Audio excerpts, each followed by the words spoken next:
la polygamie est une bénédiction pour la société.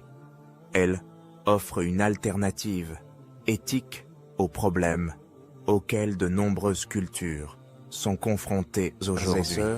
Rappelons-nous que l'islam est une religion de sagesse et de justice. Que nous pratiquions ou non la polygamie, il est de notre devoir de comprendre et d'expliquer cette pratique avec clarté et respect. N'hésitez pas à liker la vidéo si elle vous plaît, et si vous êtes nouveau sur la chaîne, n'oubliez pas de vous abonner et d'activer la notification pour ne rater aucune de nos prochaines vidéos. On commence.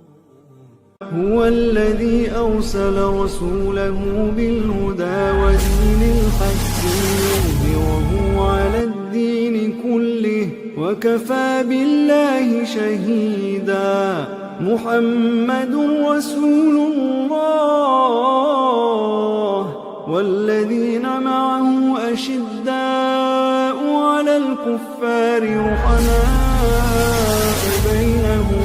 Mes chers frères et sœurs, aujourd'hui, je souhaite aborder une question qui suscite souvent des débats et des malentendus. La polygamie en islam. Pourquoi l'islam permet-il à un homme d'épouser jusqu'à 4 femmes? Quels en sont les bienfaits? Permettez-moi d'expliquer cela de manière détaillée, en m'appuyant sur les enseignements du Coran, de la Sunna, ainsi que sur des considérations sociales et pratiques. La polygamie avant l'islam. Un contexte historique. Il est crucial de commencer par comprendre que la polygamie n'est pas une invention de l'islam. Elle existait bien avant la révélation du Coran. Dans les civilisations anciennes, dans les écritures hindoues et même dans la Bible chrétienne, la polygamie était courante. Par exemple, dans la Bible, des figures respectées comme le prophète Abraham ou le roi Salomon avaient plusieurs épouses. Cependant, dans ces systèmes, il n'y avait aucune limite imposée au nombre d'épouses, ni de règles claires concernant leur traitement. L'islam, en revanche, a apporté des restrictions claires et une régulation éthique à cette pratique, limitant le nombre maximal d'épouses à 4 et imposant des conditions strictes. Le verset du Coran qui régule la polygamie se trouve dans la sourate An-Nisa 4.3, où Allah dit « Épousez parmi les femmes qui vous plaisent, 2, 3 ou 4. Mais si vous craignez de ne pas être juste, alors une seule. » Ce verset montre que la polygamie est une permission et non une obligation. Elle est une solution à des circonstances spécifiques et non une règle universelle. 1. Une réponse à la disproportion démographique. Dans de nombreuses sociétés, le nombre de femmes dépasse celui des hommes pour diverses raisons. Les guerres, qui entraînent une mortalité masculine plus élevée. Les taux de natalité. Les différences d'espérance de vie entre hommes et femmes. Si chaque homme épousait une seule femme, cela laisserait de nombreuses femmes célibataires, sans protection ni soutien. Ces femmes pourraient être exposées à des difficultés sociales, économiques ou émotionnelles. La polygamie leur offre une option, un foyer, une stabilité et une dignité protégée. 2. Une protection contre les maux sociaux. Dans les sociétés où la polygamie est interdite, nous voyons souvent des relations extra-conjugales, des infidélités et des familles brisées. Les hommes ayant une capacité ou un désir de prendre en charge plusieurs partenaires finissent par le faire de manière clandestine, sans aucune responsabilité envers ces femmes ou leurs enfants. L'islam propose une alternative morale. Au lieu d'entretenir des relations interdites ou cachées, un homme peut épouser une autre femme, à condition de respecter les règles de justice et d'équité. Cela protège non seulement les droits sans voix des femmes, mais aussi la stabilité de la société. 3. Un soutien aux veuves et divorcées. L'islam accorde une grande importance à la protection des veuves et des divorcés. Dans de nombreuses sociétés, ces femmes sont marginalisées ou négligées. La polygamie leur offre une chance de retrouver un foyer et une sécurité. Le prophète Muhammad, paix et bénédiction, soient sur lui, lui-même a épousé plusieurs femmes veuves ou divorcées pour leur fournir un soutien, montrer l'exemple et établir leur dignité dans la société. Les conditions de la polygamie en islam. Contrairement à ce que certains pensent, la polygamie en islam n'est pas une permission sans limite. Elle est soumise à des règles strictes. La justice absolue. Le Coran est très clair à ce sujet. Un homme qui souhaite épouser plusieurs femmes doit être absolument équitable envers chacune d'elles. Cela inclut le traitement émotionnel, le soutien financier, l'égalité dans la division du temps et des ressources.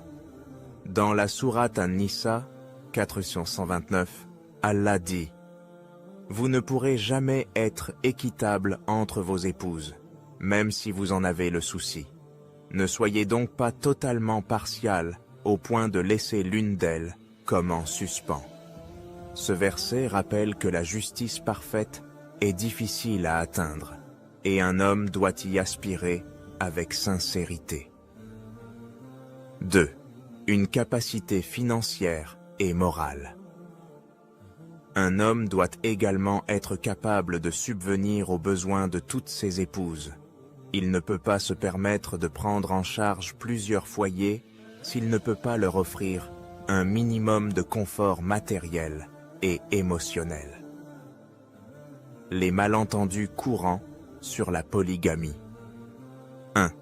La polygamie est-elle obligatoire? Non, la polygamie est une permission, pas une obligation. La majorité des hommes musulmans dans le monde ne pratiquent pas la polygamie. Ils se marient généralement à une seule femme, conformément à leurs capacités et à leurs besoins. 2. La polygamie est-elle injuste envers les femmes? Au contraire, la polygamie, lorsqu'elle est pratiquée conformément aux règles islamiques, protège les droits des femmes. Elle empêche les abus et offre une solution humaine à des problèmes sociaux complexes. 3. Pourquoi les femmes ne peuvent-elles pas avoir plusieurs maris? Cette question revient souvent. La réponse est que la polyandrie, ou le mariage d'une femme avec plusieurs hommes, engendre des problèmes biologiques, sociaux et émotionnels. Par exemple, dans le cas d'une grossesse, il serait difficile de déterminer la filiation de l'enfant, ce qui est crucial dans les lois islamiques sur l'héritage et la responsabilité parentale. Les bienfaits spirituels de la polygamie. Enfin, il est important de rappeler que toutes les lois en islam, y compris celles concernant la polygamie, sont basées sur la sagesse divine. Allah, dans sa connaissance infinie, a prescrit des règles qui visent à protéger la société, les individus et leurs droits. En respectant les lois islamiques sur la polygamie, un homme peut obéir à Allah et gagner des récompenses pour sa justice, fournir un soutien à des femmes en difficulté, maintenir la pureté et la stabilité de la société. La polygamie en islam n'est pas une pratique arbitraire. Elle est une solution divine à des problèmes sociaux, démographiques et moraux. Elle est encadrée par des conditions strictes qui protègent les droits des femmes et assurent une justice équitable. Si elle avait été pratiquée conformément aux enseignements islamiques, la polygamie est une bénédiction pour la société. Elle offre une alternative éthique aux problèmes auxquels de nombreuses cultures sont confrontées aujourd'hui. Mes frères et sœurs, rappelons-nous que l'islam est une religion de sagesse et de justice. Que nous pratiquions ou non la polygamie, il est de notre devoir de comprendre et d'expliquer cette pratique avec clarté et respect. والسلام عليكم ورحمة الله وبركاته. إن أكرمكم عند الله أتقاكم إن الله عليم خبير. وجب الزراع ليغيظ بهم الكفار. وعد الله الذين آمنوا وعملوا الصالحات منهم مغفرة